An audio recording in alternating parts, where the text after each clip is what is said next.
What's going on, guys? So today we've got a couple of special things from Temu. Yep, Temu Performance Plus. So this is a rear diffuser for the Golf, covered in annoying plastic film that I'm gonna have to pull off. So looking at it, you've got some screw holes down there. We'll see what this will actually look like when it's on. I have no idea, but we're gonna put it on anyway. So you've got a screw hole there, hole there, hole there, hole there. And then this is going to go something like this. Something along the lines of that. Now for starters, I don't think you can see in there because my camera's not getting the footage, but those screw holes are in the wrong place. First problem.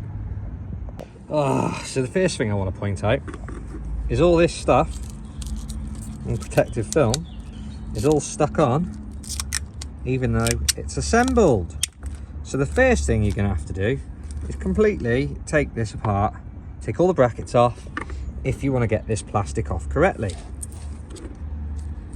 Now, if any of you have been watching me for a while, you know I like to chuck things on as quickly as possible. So am I going to take this apart to get all the plastic off? The answer is no. Is Gareth probably later going to lie under the cart and try and pick off every single last little bit because it's going to annoy his OCD? More than likely.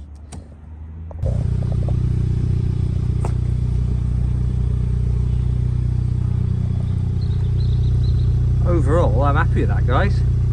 We've got the exhaust running there. Probably going to get some bigger tips and pull them out more.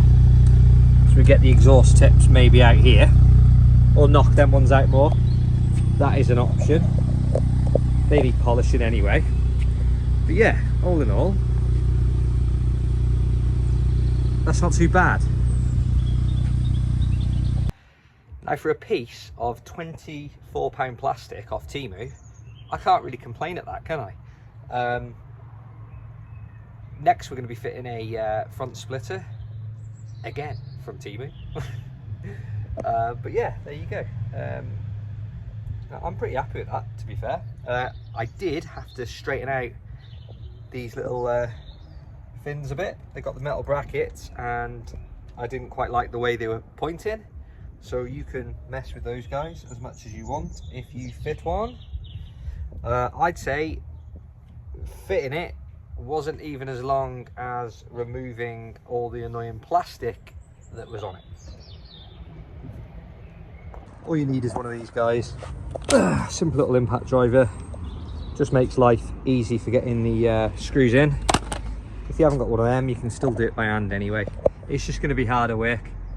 But there you go.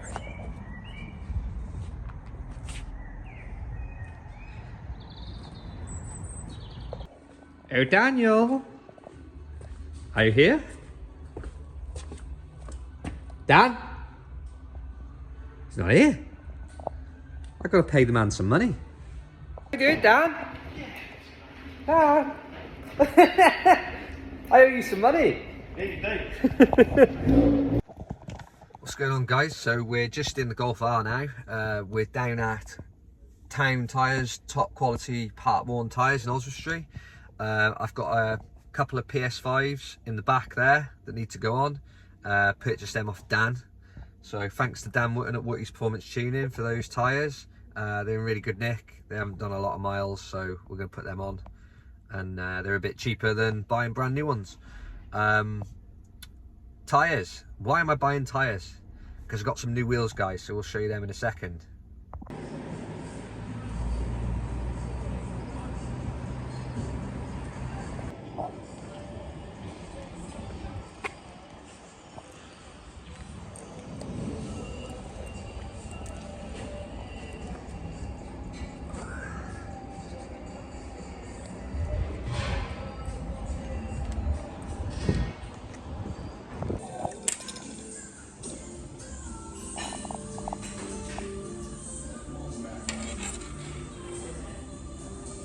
So just had a bit of breakfast, a bacon sandwich. Just getting back to the tyre shop now. It's a bit quieter here now. We've got a couple of tyres going on now. We've got the spigot rings going on too, as I will explain about why you want spigot rings in a bit. So what we've got here, a couple of Yokohamas on the back. They will do nicely. And yeah, there's the other Yoki. It's done.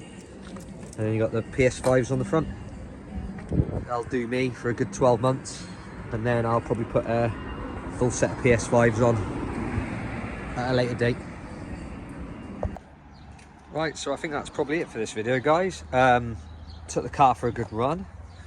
Try and get some videos soon of it driving. Get Gareth, get the GoPros out and get Gareth on some drive-by filming and stuff.